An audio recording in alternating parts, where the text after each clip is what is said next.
Assalamualaikum. Hai semua. Kotak suara kali ini bersama Kausar Rosmal. Hai Kausar. Hai. Sihat Kausar? Alhamdulillah sihat. Oh, suara.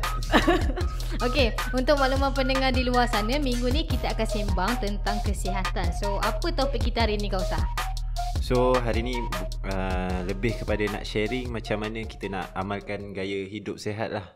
Lebih kepada 360 lah. Macam mana kita nak amalkan gaya hidup sihat ni. Apa benda sebenarnya gaya hidup sihat? Okey, jadi apakah definisi gaya hidup sihat bagi Kausar? Okey, definisi sebenar ni tak sure lah apa kan. Kena tengok Kamus Dewan. So tapi pada saya, kita kena tengok kepada semua aspek kehidupan kita.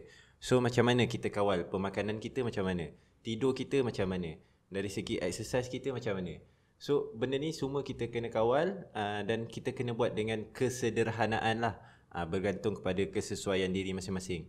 Kesihatan ni pada saya lah, dia lebih berharga daripada wang ringgit lah. Contoh kita ada 1 juta ringgit, tapi hari-hari kita baring atas katil. Berguna tak 1 juta ringgit tu? Mungkin bergunalah nak hire maid ke apa, tapi still kita tak boleh keluar, tak boleh main dengan anak-anak ke, tak boleh nak main dengan kawan-kawan kan. So pada saya memang kesihatan tu antara benda yang lebih bermakna daripada duit, dan benda yang selalu orang terlepas pandang. Banyak orang jarang mensyukuri nikmat kesihatan ni lah, orang kata. Mesti mana yang kenal Kausar ni atau follower Kausar mesti terkejut kan. Kausar biasa cakap pasal ekonomi, pelaburan. Macam hari ni Kausar cakap pasal topik general sikit. So, soalan daripada Mira. Mengapakah gaya hidup sihat ni sangat penting? Basically sebab kita tak nak sakit lah kan. Tu jawapan simple lah kan. So bila kita sakit, semua benda kita tak boleh buat. Nak buat kerja tak boleh, nak layan hobi tak boleh, nak keluar lepak tak boleh. So kita sementara badan masih sihat, kita kena jagalah kesihatan kita. Lagipun badan kita ni nak pakai lama.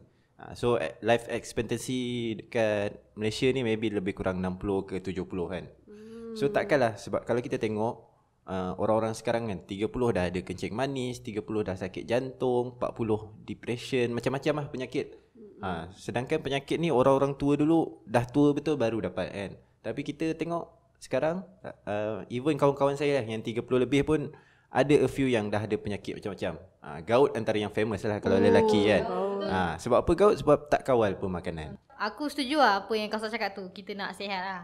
Okey, macam tadi Kausar cakap gaya hidup sihat sangat penting, tapi mestilah dilakukan secara sederhana lah, tak eksesif. Bagi Kausar, apakah definisi macam sederhana tu, dan apakah macam definisi bila kita buat secara eksesif? Boleh bagi contoh tak? Okey, kita ambil contoh senang, exercise dan diet lah. So saya cuba terangkan untuk yang exercise dulu kan. So contoh kita sebelum ni tak pernah exercise langsung kan.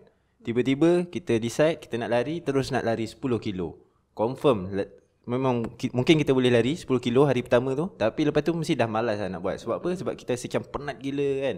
Macam badan kita terlampau exhausted apa semua. So hilang semangat nak teruskan. So bila kita decide nak buat exercise tu, nak mula ke exercise, mula slow-slow kan. So maybe sehari kita decide hari ni kita start dengan 15 minit jalan kaki dulu. Tak payah jogging ke, tak payah apa, jalan kaki dulu kan.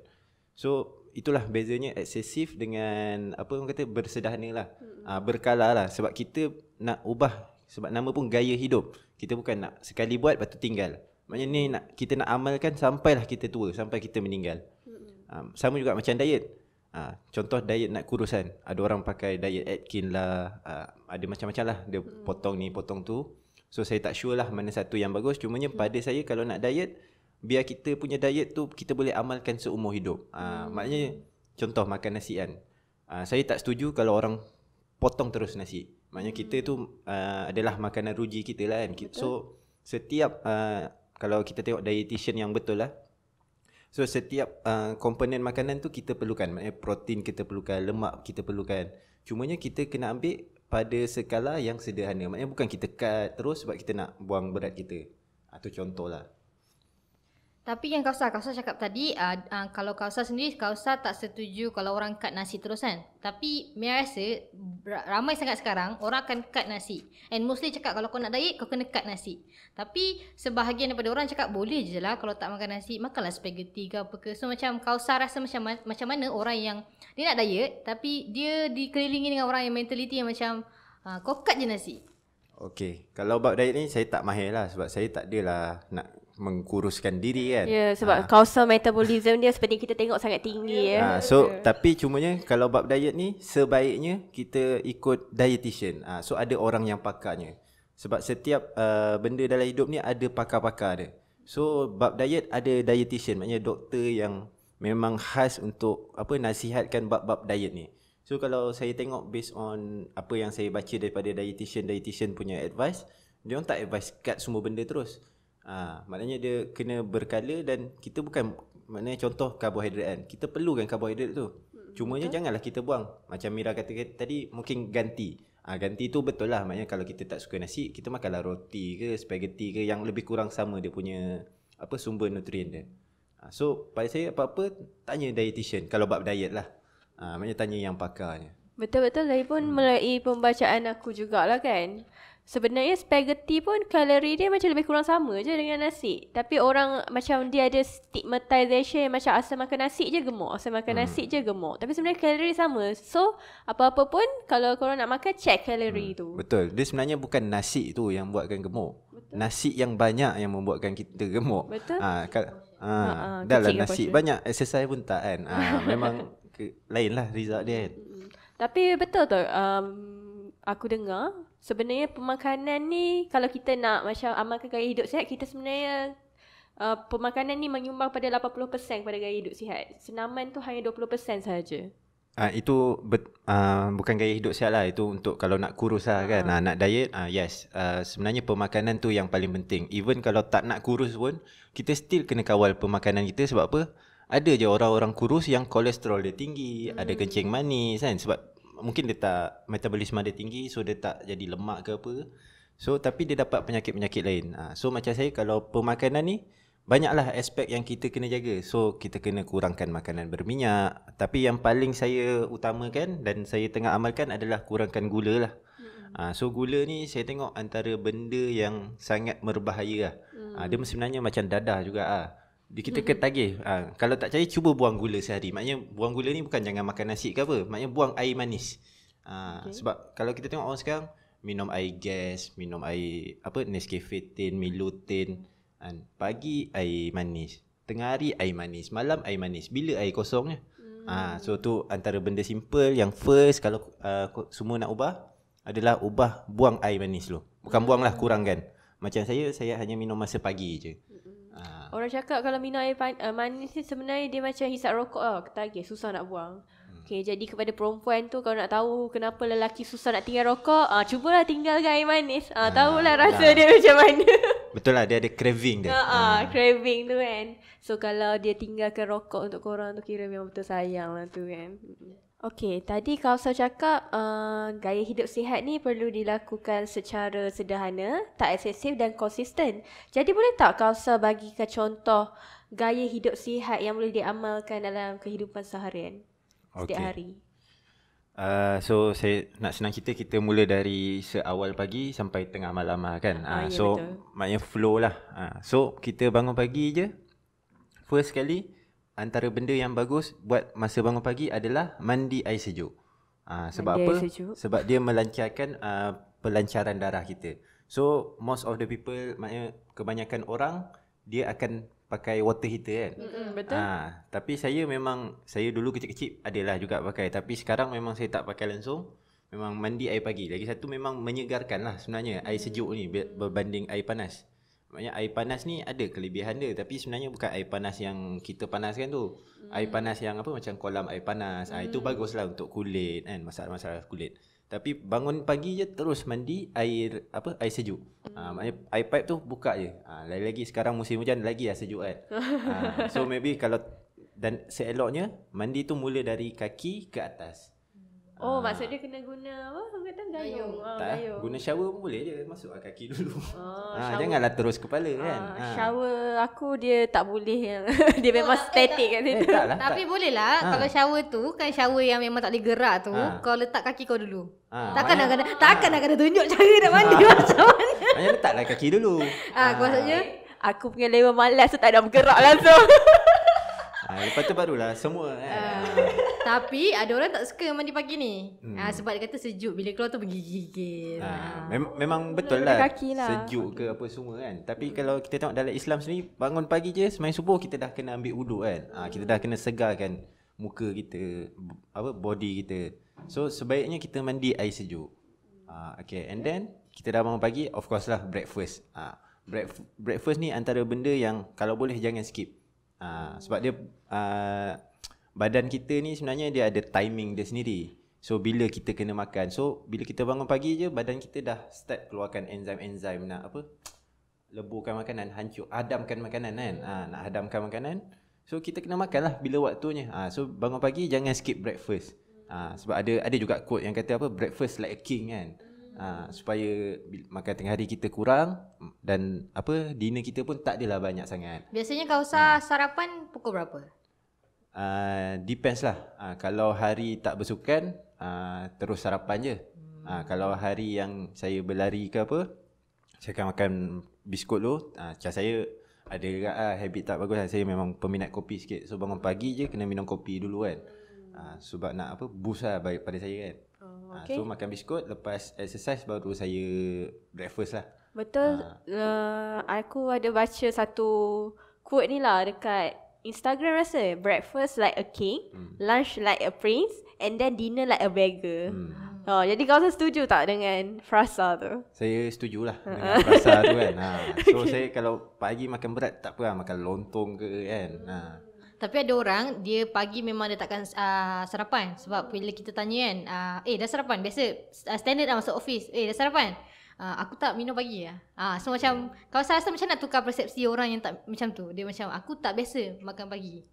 Dia kalau saya nak terangkan sekarang, saya pun bukan yang pakar lah kan. So dia kena buka lah sikit research paper ni, kepentingan kita makan pagi ni.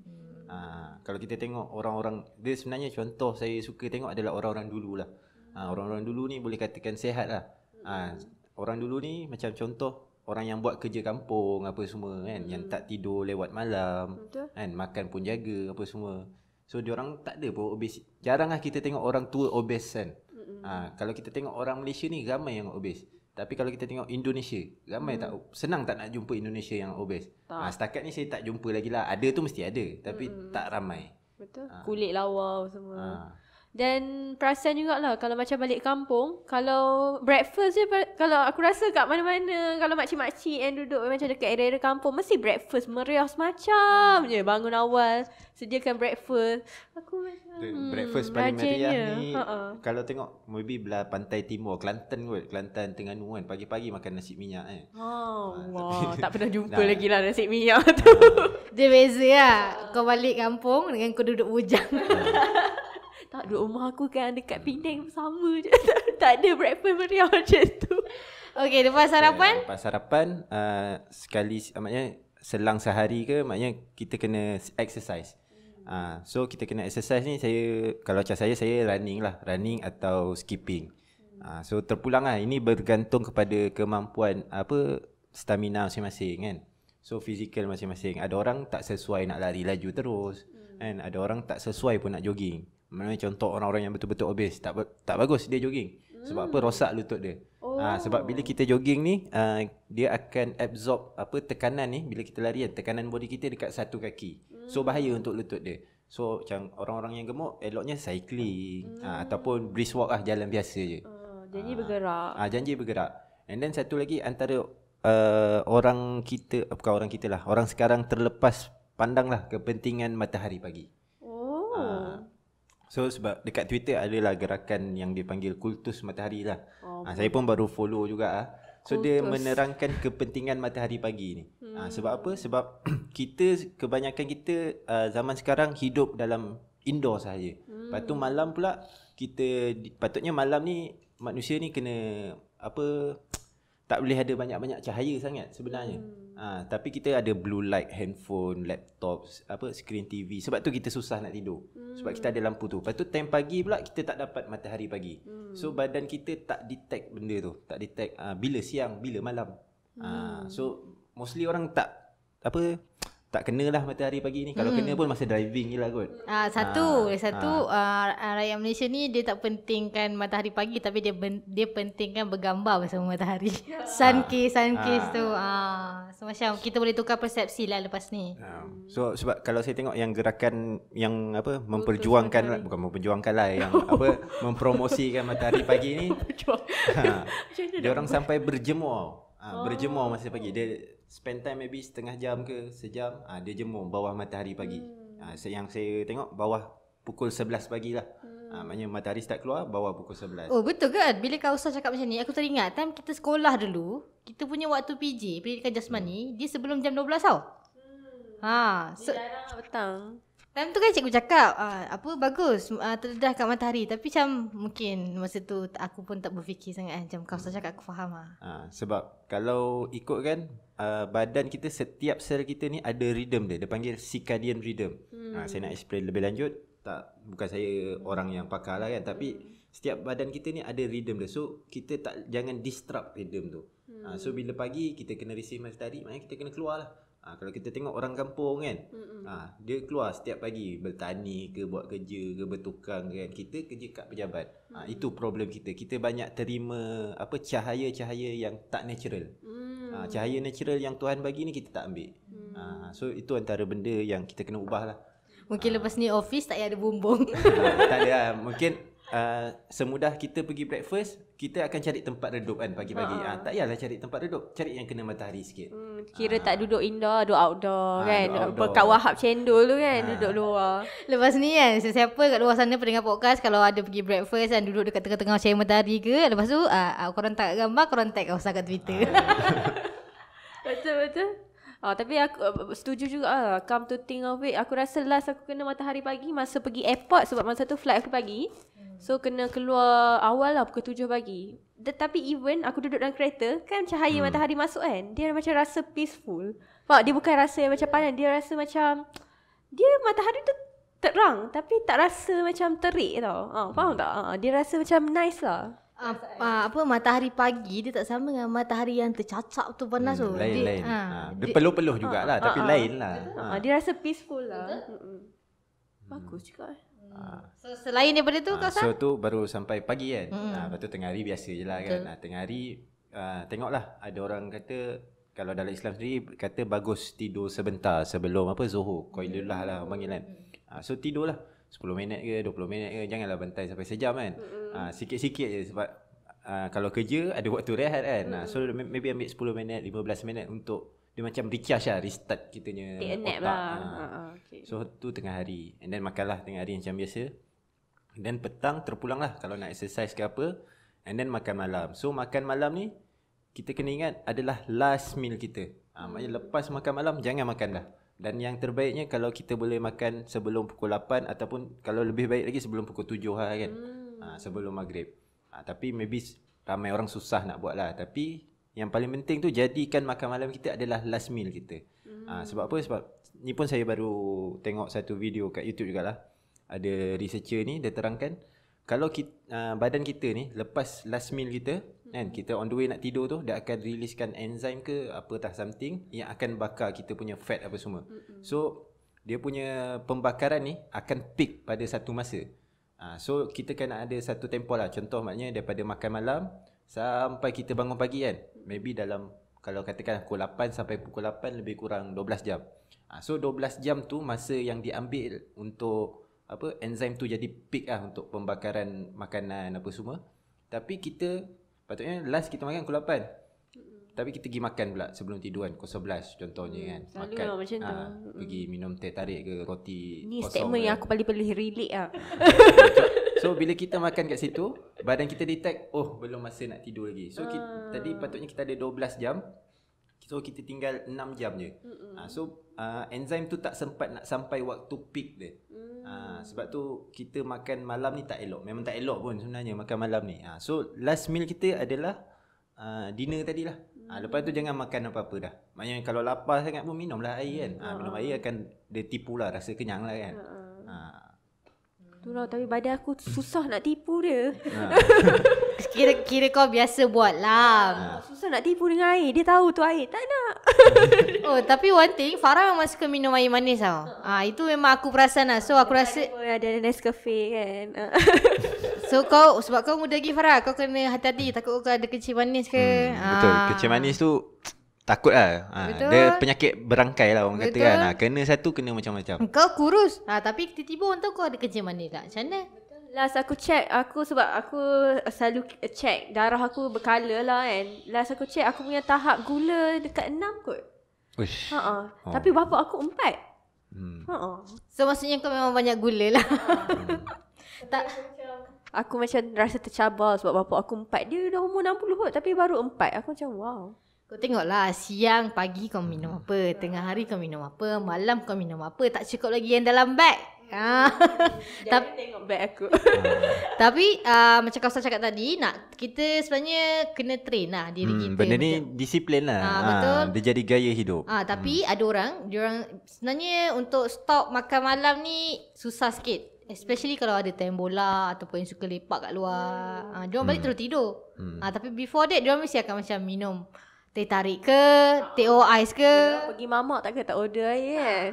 At first memang susah lah. Macam saya memang kadang-kadang tewas jugalah kan. Tewas juga. Tapi biasa saya order lah kopi O ais ke kopi O ke tapi kosong. Oh, tak ada gula lah. Minum lah tak ada gula, teh O kosong ke kan.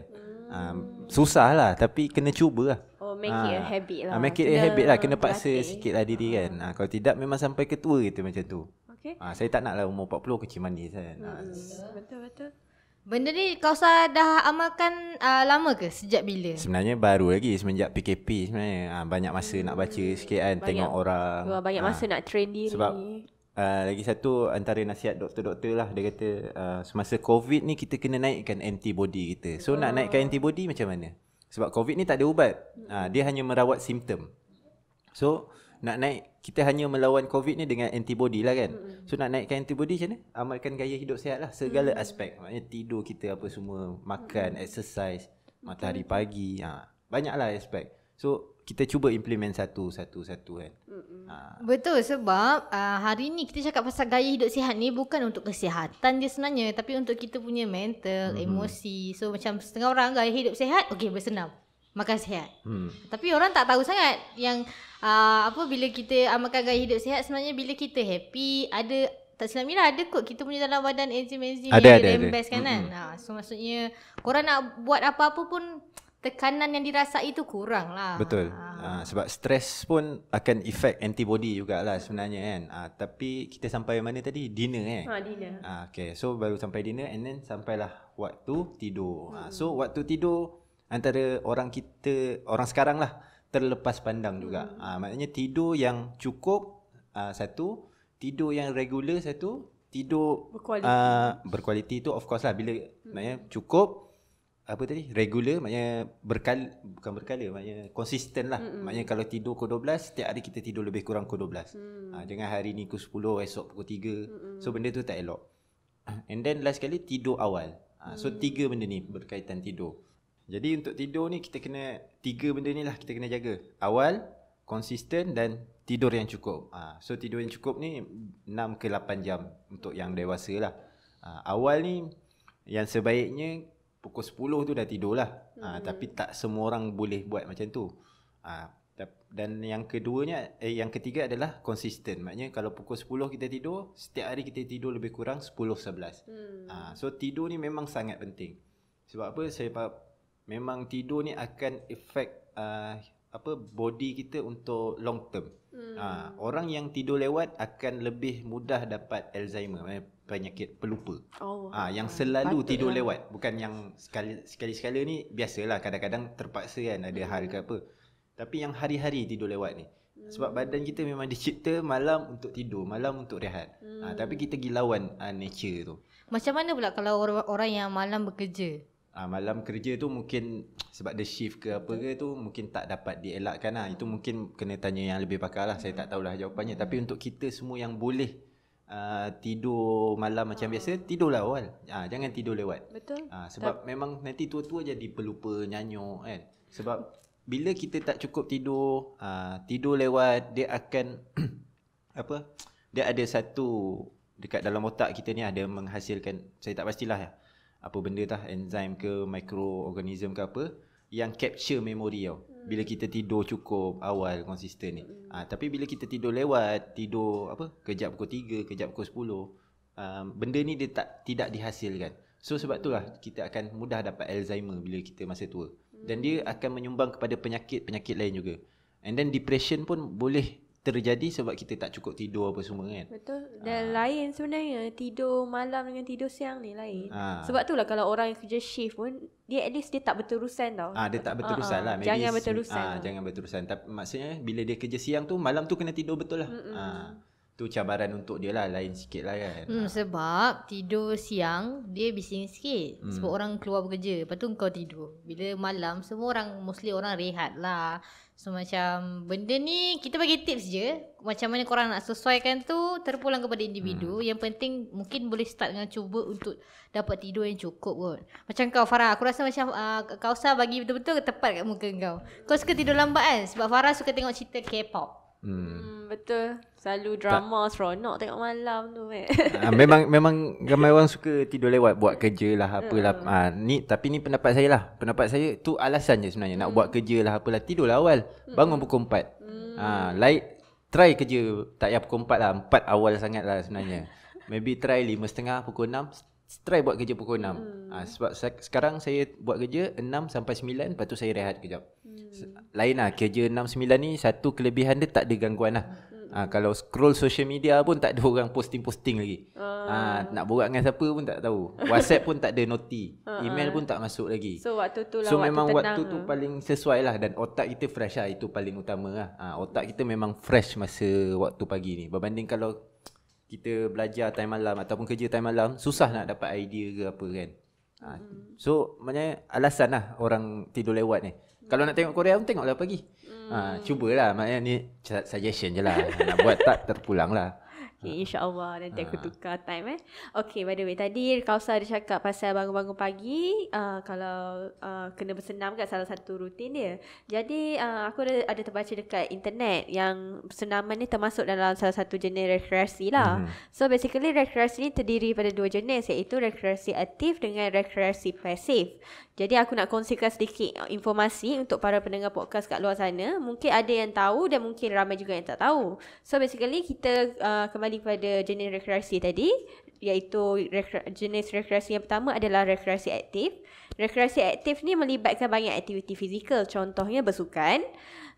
So jadi kalau kita bersukan tu, kita termasuk dalam rekreasi aktif lah. Dan yang kedua adalah rekreasi luar, macam bersiar-siar ke, pergi berkelah ke, ataupun memandu kereta. Macam contoh Kausa cakap tadi kan, macam kalau orang yang obes tu tak sesuai jogging, so better pergi bersiar-siar, berjalan-jalan dekat taman. Dan yang ketiga adalah bila kita bercuti lebih dari satu malam. Biasanya macam pergi cuti 3 hari 2 malam dalam masa seminggu. So aktiviti ni melibatkan perjalanan yang jauh dan ada lawatan ke tempat-tempat yang menarik. So still bawa rekreasi aktif. Betul, itu untuk rekreasi aktif. So yang seterusnya kita ada rekreasi pasif. So dia ada dua, rekreasi aktif dan rekreasi pasif. So antara ciri-ciri rekreasi pasif seperti aktiviti yang kita buat kat rumah. Contohnya tengok TV, dengar radio ataupun kita membaca dan sebagainya lah. Maksudnya kita tak banyak bergerak. Bercucuk tanam pun antara rekreasi pasif. Seterusnya aktiviti yang berunsurkan sosial yang tinggi, macam kita pergi kenduri kahwin ke, kenduri orang cukur jambul ke, ataupun yang korang keluar makan dengan kawan-kawan tu pun antara aktiviti pasif juga. Ataupun layan saudara mara kan, datang rumah. Itu pun kira macam sebenarnya korang dah buat salah satu rekreasi sebenarnya, rekreasi pasif, tapi dia tak bergerak sangat lah. So yang last kali, aktiviti yang berunsurkan kebudayaan, pembelajaran atau minat perkara artistik. Dia macam korang tengok teater ke, pergi konsert BTS ke, Blackpink ke. Itu antara rekreasi pasif lah. So kalau kat sini boleh nampak Farah sebenarnya banyak sangat buat aktiviti pasif. Sebab Farah suka tengok konsert. Betul, nasib baiklah COVID sekarang ni, kalau tak habislah duit aku. Ada aktiviti rekreasi yang memerlukan duit. So maksudnya sebenarnya kau dah buat aktiviti dah Farah. Tapi mungkin lepas ni daripada konsert tu COVID ni boleh buat kau berubah lah kot. Kau boleh start dengan bersenam ke.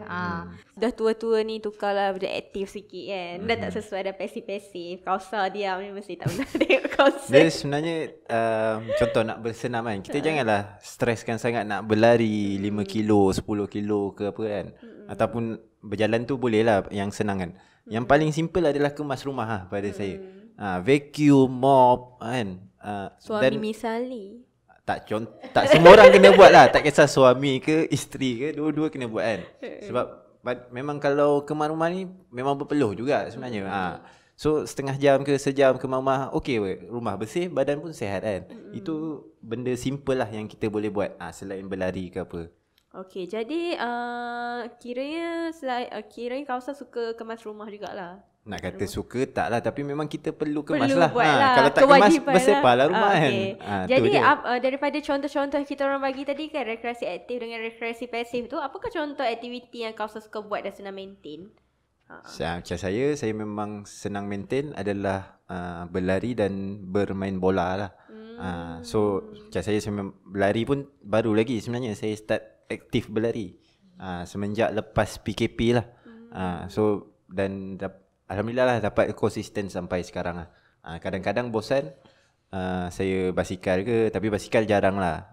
Yang saya selalu buat main bola, lari dan skipping. Skipping ni antara yang paling mudah nak buat. Beli je dalam RM12 ke RM15, yang tu pun dah dapat yang okey. Boleh buat kat rumah je sebab dia setempat kan. Jadi masa PKP dulu kan Kausa tak boleh keluar rumah macam pergi jogging semua, so banyak skipping apa semua tu lah. Tak, saya start lepas PKP. Oh, lepas PKP lah. Tadi kan dia dah cakap dia baru start. So dalam Rasa bulan macam lama 5, 6 macam tu lah kan. Tapi masalahnya rakyat Malaysia ni suka fikirkan apa orang cakap. Oi, kau bersenam? Tak payah tunjuk kat orang.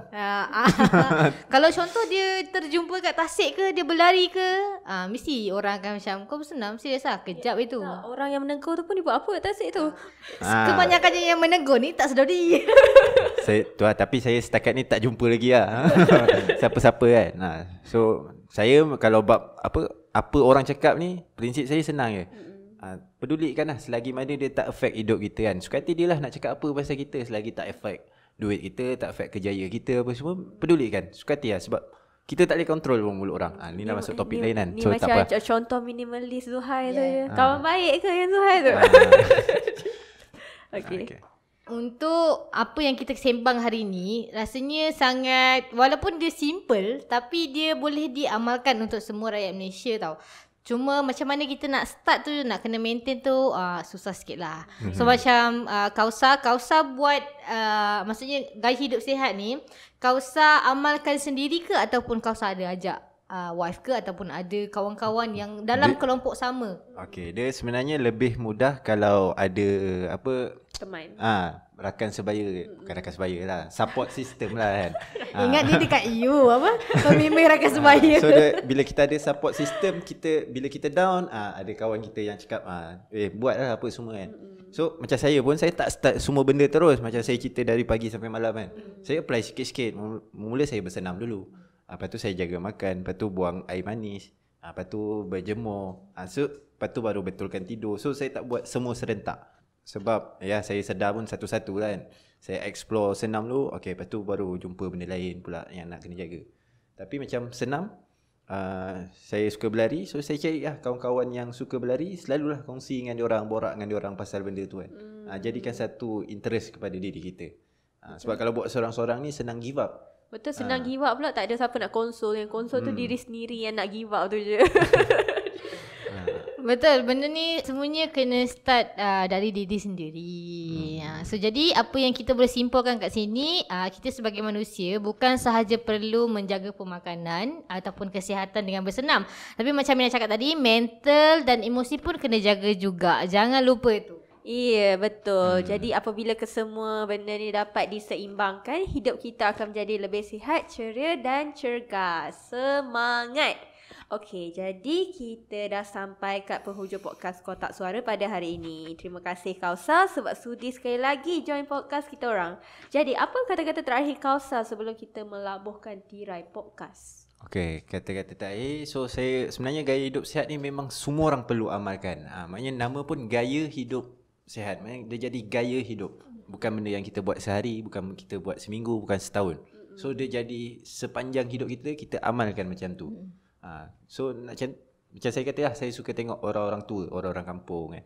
Sampai tua lah dia orang macam tu, tidur awal, bangun pagi. Macam orang tua kadang-kadang yang dah tak larat sangat nak bekerja pun, kita tengok dia menyapu juga rumah. Dia bangun juga pagi. Itu satu gaya hidup dia lah. Cucu-cucu dia bangun 10 pagi, 11 pagi kan. Itu contoh lah. Gelar untuk diri sendiri. Teringat tu aku. Dan apa mostly yang saya cerita dalam podcast kali ini adalah lebih kepada kesihatan fizikal lah. Kita tak masuk lagi kesihatan mental, kesihatan rohani. Tu dah benda lain pula. Itu pun penting juga. Macam mana kita nak kawal stres kita kan. Macam mana kita nak jaga rohani kita supaya kita tenang apa semua. Itu dah memang maybe satu podcast yang lain lah. Bolehlah kita jemput Kausa lain sekali untuk mengupas daripada segi mental dan psikologi pula. Tapi yang tu saya tak berani nak kupas sangat lah. Sebab saya pun baru baca-baca, try amal sendiri. Tak apa, sempat sharing lagi. Boleh lah. Sempat lagi nak buat kaji. Sempat lagi. Kami bagi masa 3 minggu. Siap bagi deadline. Okay, tapi yang buat kami terfikir sekarang, rasa macam satu hari nanti kita nak jemput Kausa dengan Zuhair. Dia mesti akan jadi satu macam benda yang ada lagi dua orang. Dia ada sharing yang orang cakap dekat dengan kehidupan kita lah. Jadi kalau benda tu kita akan fikir nantilah. Tapi untuk Kausa, kalau orang nak tahu perkembangan Kausa ke apa ke, macam mana, promote sikit awak punya laman sosial. Kalau portal yang saya jaga adalah The Outlook Asia lah. Tu adalah portal ekonomi, kewangan dan pelaburan. Dan saya pun on the way nak publish satu buku pelaburan. Labur Santai, maybe akan launch dalam bulan Februari. Kalau tak ada PKP apa semua lah, kita tak tahu lagi pengumuman PM macam mana.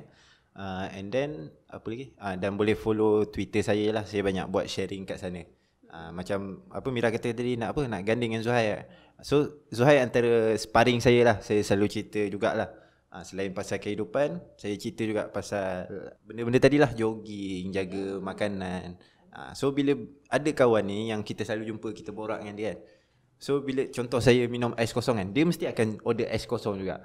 Kalau dia order, saya akan jadi segan nak order air manis. Macam tu lah, pentingnya support system tadi tu. Dia jadi segan. Kalau aku dah minum air kosong, order juga teh ais. Bukan support system yang bagus. Contoh lah. Okay, korang jangan lupa follow Kausa punya Twitter, Kausa Rosman. Okay. So, sekali lagi terima kasih kepada Kausa dan juga kepada anda semua yang sudi menemani kami dari tadi, daripada awal podcast. So, kita jumpa minggu hadapan. Jadi, secara officialnya kami melaburkan tirai dan nantikan segala yang menarik dalam podcast Kotak Suara. Bye. Bye. Assalamualaikum.